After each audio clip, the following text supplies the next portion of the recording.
Hi, this is continuation for power electronics lectures, and today I'm going to continue my previous lectures about how we switch MOSFETs and IGBTs and drivers, but I will apply it on inverters today. So the consideration that we have covered before, we will also apply it in these inverters and these devices and see how the switching affect the output output voltage and current.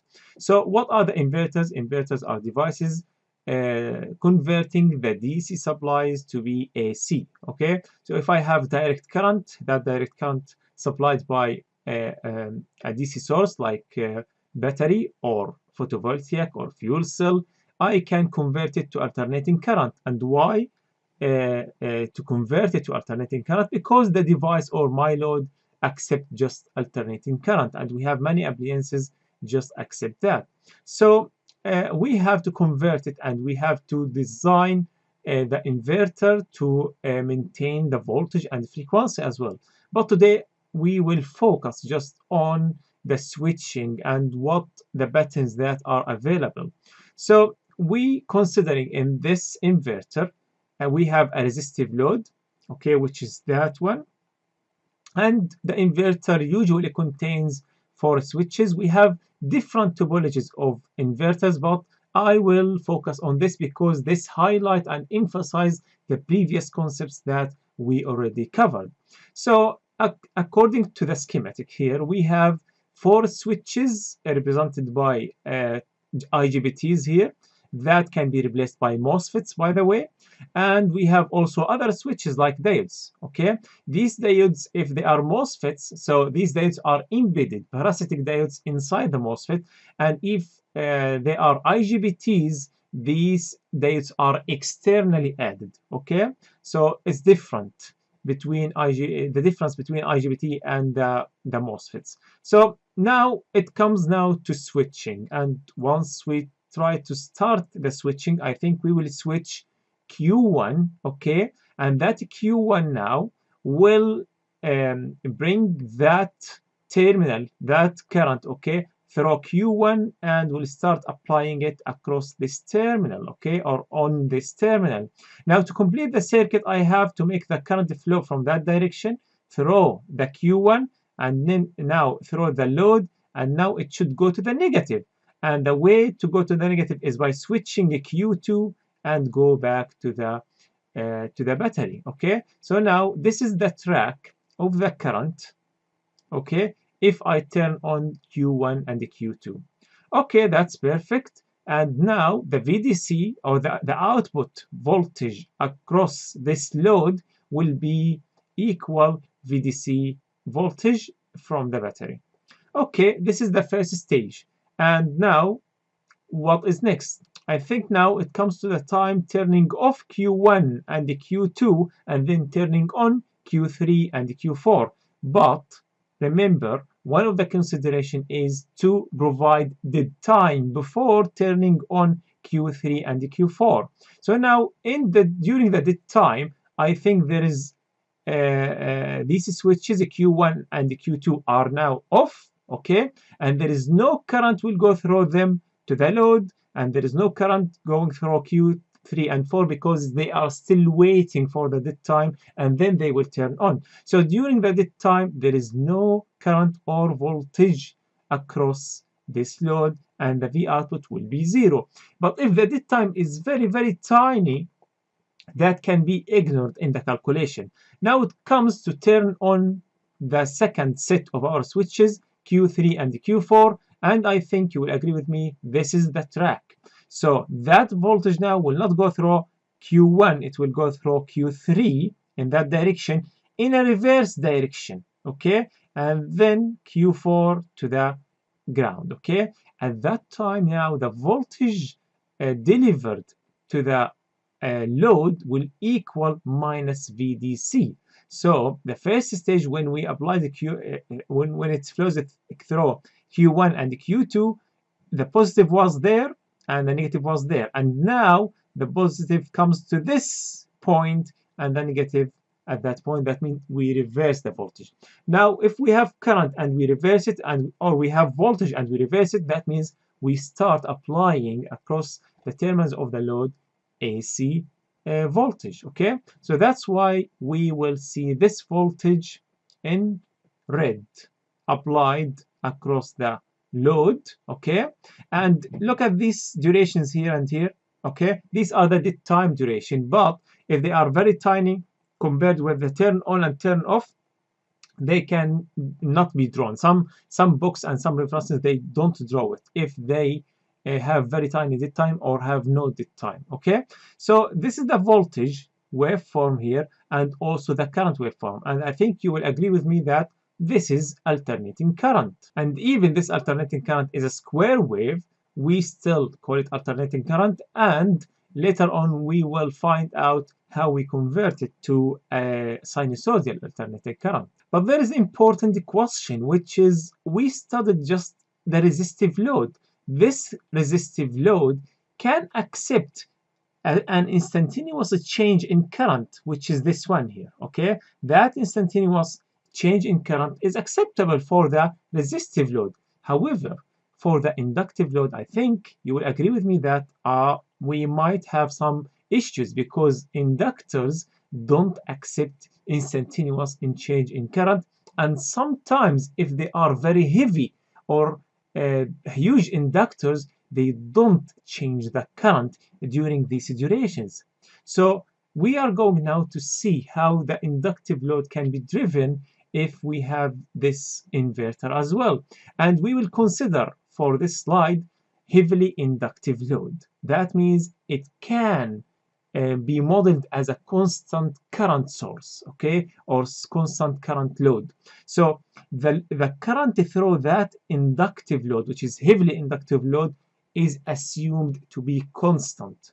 And we have to think about how we are going to flow this current from the inductor to the other switches without discontinuation, because if we try to make a discontinuous flow, this will make a spike and damage our devices. So now let's try again by the same thinking.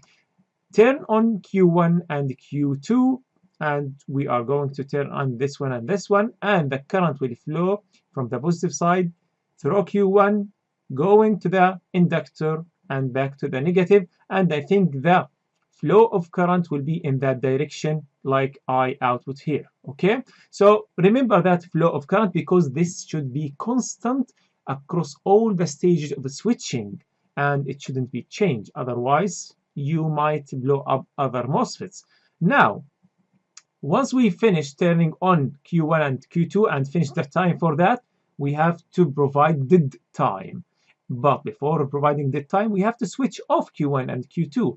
I'm now switching off Q1 and Q2 and will provide dead time. At that time, this inductor will not accept any change in current, and that current should flow and keep continuously flowing. Okay, what happened if I didn't provide any other routes for that current?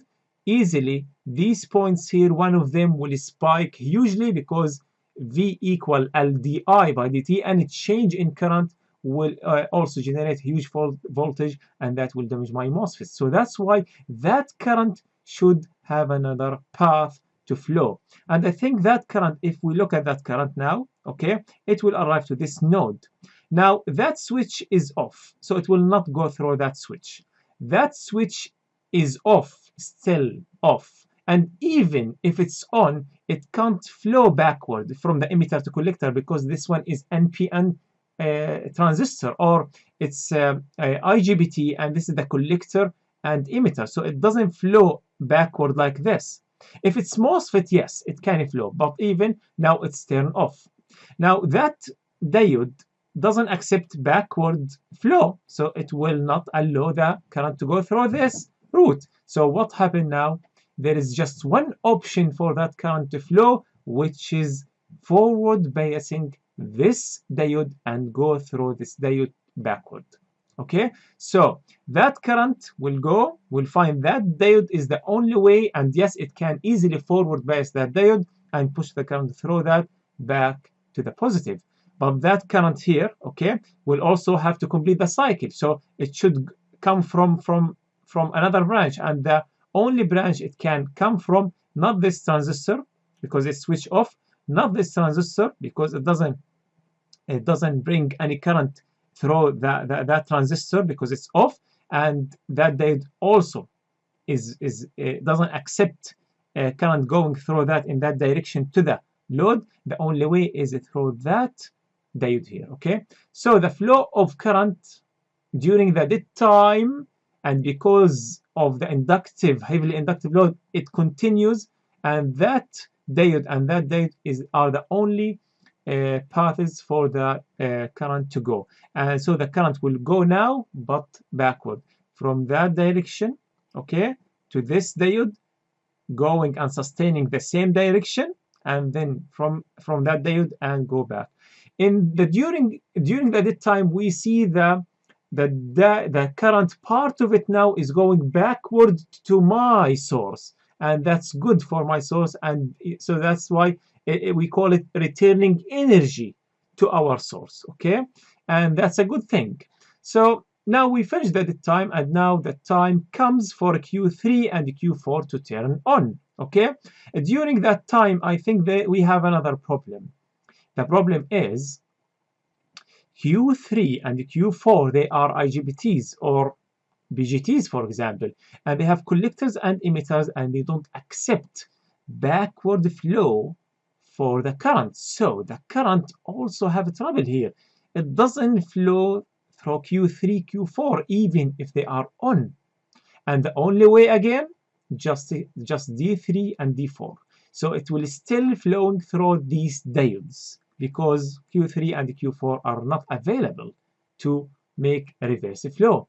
But if Q3 and Q4 are MOSFETs, MOSFETs can accept bidirectional flow of current, so that means that flow will go through the MOSFETs. Okay, but remember, if the MOSFET, this is an additional information, if the MOSFET drops across the terminals D and S more voltage, okay, it might turn on this diode, and the current might be distributed or divided between the MOSFET and the diode. Okay, so this is extra thing, but at least we have to know that IGBTs don't accept the flow, and at this time now, even we turn on Q3 and Q4, the diode number 3 and 4 is still passing the diode.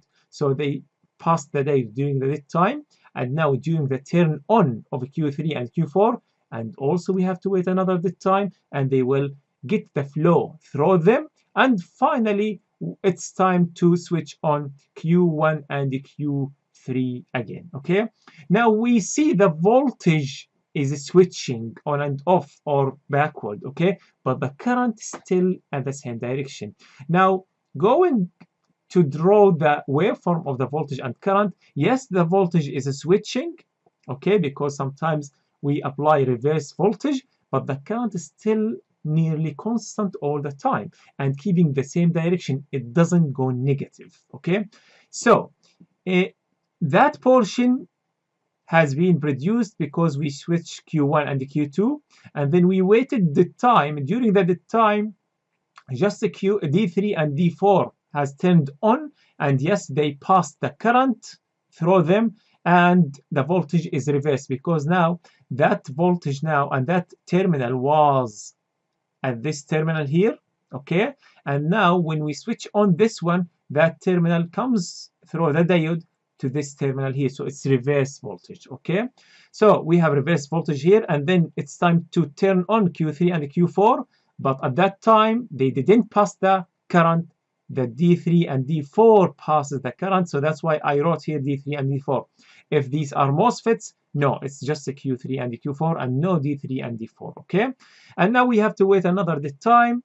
The other dead time, we have to the current also will flow through them. This is charging, so that one should be shifted a little bit to the left here, and then another time, another cycle, and start turning on Q1 and Q2 again. So during turning 1 and 2, it will charge the inductor and that current, and during the other switching pattern, it will discharge that current. Okay, that is for heavily inductive load because it continuously sustains the same current. But what about lightly inductive load? So if it's lightly inductive, a small inductor, that means, yeah, that current will grow smoothly, but it will discharge very quickly as well. So if we have lightly inductive load, we will see this waveform. During the turning of Q1 and Q2, okay, we have this voltage comes through Q1 and supplying the inductor, and the current will go through that direction from left to right, okay, smoothly like this. And now it comes to the time which I switch off Q1 and Q2 and supply the time, okay? At that time, that current going through the inductor keeps going in the same direction. It's an inductor, it's not a resistor, okay? So that one will start keeping the same flow for a short time, okay? But again, this is off, this is off, this is doesn't accept backward flow, and the only way is during D3 and D4. That's why during the time we have D3 and D4, okay? But the current has the chance to go to the zero, okay? Sometimes it goes zero and sometimes it close to the zero, okay? At that time, I have a chance to turn on now Q3 and Q4, and if I turn on Q3 and Q4, that positive terminal will go through Q3 now, and the flow of current will go like this and reverse from right to left, okay? So that's why we have now reverse current. That happens if I have lightly inductive load. If it's heavily, no, it will be all positive, okay? So now reversing the current, okay? And now it comes to the time when I switch off Q3 and Q4 and provide the time. During the time, that inductor will keep the flow from right to left, okay? Now from right to left, now that current going like this, okay, it will not go down because this will be reverse. This is not on, okay? It will not go up through the Q1 because it's reverse, but it can go through D1, okay? So that current from right to left, it will go through D1 backward, and it will come from D2, okay? So now D2 and D1 are on during the second dead time, okay? D1 and D2. And then it comes to the time when I repeat the same pattern of switching, Q1 and Q2, and this is the waveform for a lightly inductive load, and these are the switches that are turning on and off during all the stages. So you have to understand, not to remember and not to memorize it. You have to understand how you go through these switching pattern and how you analyze where the flow is going. But we have one question. We still generating square wave, and these inverters generating square wave, sometimes they can't supply all loads because not all loads accept square wave supply. They are designed to accept sinusoidal alternating current, but this one square wave is not convenient for all loads. Why? Because simply they contain lots of harmonics. We know any square wave, if you decompose it and analyze it using Fourier transform, you will find the fundamental waveform, which is the sinusoidal one I need, but also contains lots of harmonics. And these harmonics are not good for all loads, okay? And especially the inductive load, when they have a more frequency than the designed one, okay, they will heat up and more resistive components will appear. So that's why harmonics are not good. And we are trying now to reduce the harmonics or supply sinusoidal wave. How we do that? We do that using different techniques. And one of these techniques are the quasi-square wave. Quasi-square wave is not purely square wave, but we have here a small duration with zero voltage.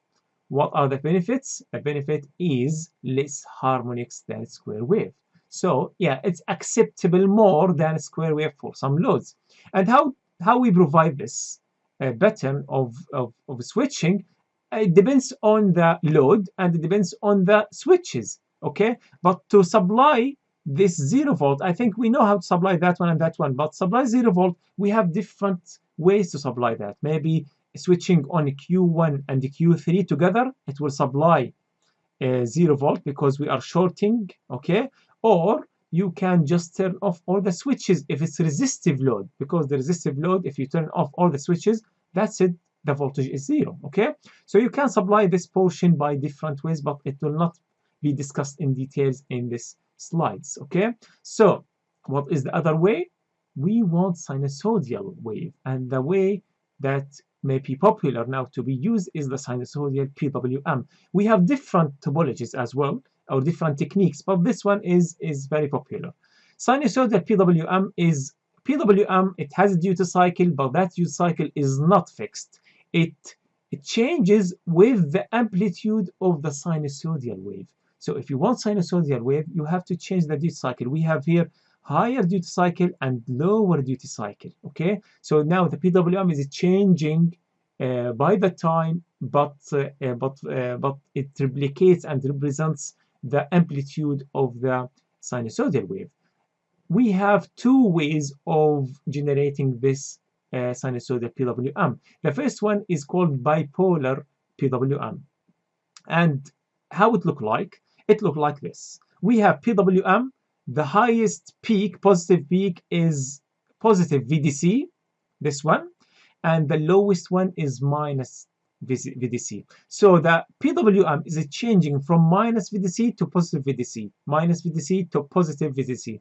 If the VDC is 400 volt, that means I'm changing every time 800 volt, from minus 400 to positive 400, minus 400 to positive 400, that means 800 volt every time, okay? Sometimes it stresses the load and the switches. How we generate that? Simply we generate that by one red waveform here, triangular waveform, we call it the carrier, and we compare it with one sinusoidal wave with the same frequency that we want, 50 hertz or 60 hertz or any different wave frequencies. So we compare them together, okay, and the comparison will generate for us these duty cycles. If the sinusoidal is more than the triangular, it will keep it on, otherwise it will keep it off, okay? So these are here, we have small duty cycles and we have here big or larger duty cycles, okay? And this is just an analog representation of how it's generated. And once you generate the pattern here, G1 and G4, G1 and G4, they are switching together, and G2 and G3, they are switching together. That's why this way is very simple to be generated and also to be applied.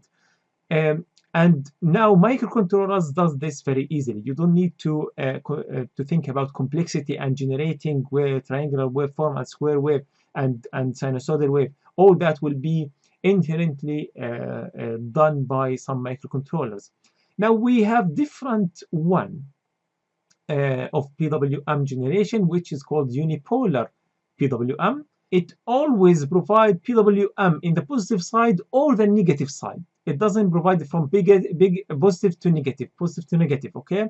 And this is the shape of it. So look at this portion now. During the positive half cycle, we have positive VDC maximum and 0. So the PWM from 0 to voltage positive VDC, which is maybe 400, 500, 0, 400, 0, 400, not 800 journey every time like the bipolar one. So for the negative half cycle, we have the same thing, okay?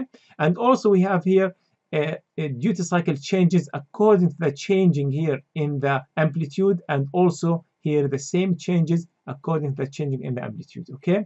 And this is the way of generation. We have the same carrier, the red one, triangular, but we compare it with two inverted sinusoidal wave. It's generated inside the microcontroller, so you don't think about how we generate that. And this is just an analog schematic of how it's generated. Sinusoidal and inverse of that sinusoidal, they both compare with the triangular waveform, and the signals are not sent like the bipolar, okay, to G1 and G4 together. No, they are sent G1 and G3 together by one side here, and the other side will be switching G2 and G4. That means the unipolar PWM is leg oriented. It's looking at the leg. This is called leg, okay? Contains two switches. And it should provide also the dead time. So once we trying to switch on G1, we have to wait time, and that time should be provided by this inverter as well to switch off or on the G3 as well, okay? So this is the unipolar. It looks more complicated than the bipolar, yes, but it provides less harmonics. But we have still one question. For the bipolar PWM, we still provide the load square wave. This is still square wave with different width. And for the unipolar, still square wave here in that side and that side. So we want sinusoidal wave. Remember, the square wave has lots of harmonics, okay? But the square wave here has lots of high frequency harmonics. And by using low pass filter like this, okay, it provides for us a pure sinusoidal. So we can really convert the PWM signal with high frequency to square a sinusoidal like that, because it contains the same average amplitude of the sinusoidal wave, and we're going to get this shape. And you might ask why we don't use LC filter for the square wave inverter without using PWM or quasi square wave inverter. Because if you are using a filter for 50 Hertz square wave, you are going to design a filter very bulky, and the inductors and the capacitor will be very huge.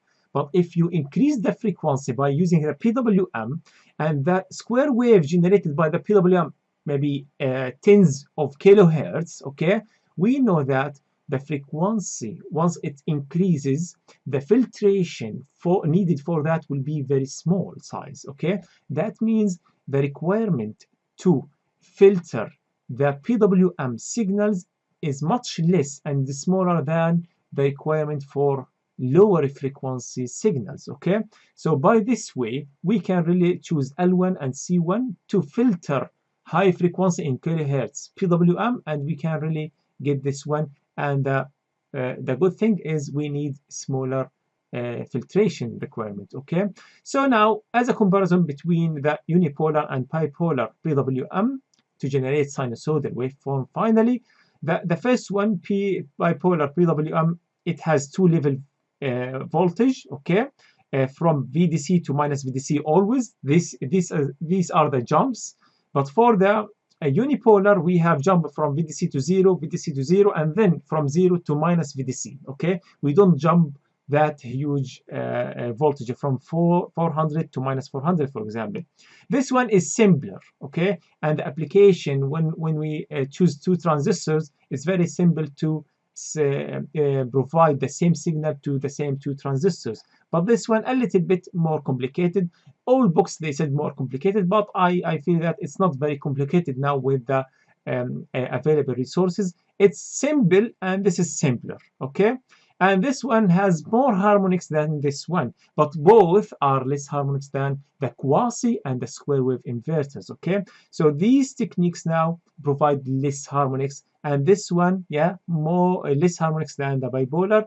The final thing is less harmonics and more frequency and less voltage stresses makes the requirement for filtration smaller size and less values, and bigger a little bit for that one. But these two smaller than the requirement for quasi or for the square wave inverter. And I think that brings me to the end of this lecture. I hope you enjoyed it and you get more information about inverters and switching. The advice here is to revise this lecture and see the switching again, and make sure that you understand it very well, because we are going to cover in the coming tutorial some questions about it. And the main thing is you decide which switch to turn on and turn off at each time. Thank you very much, and see you in the coming videos.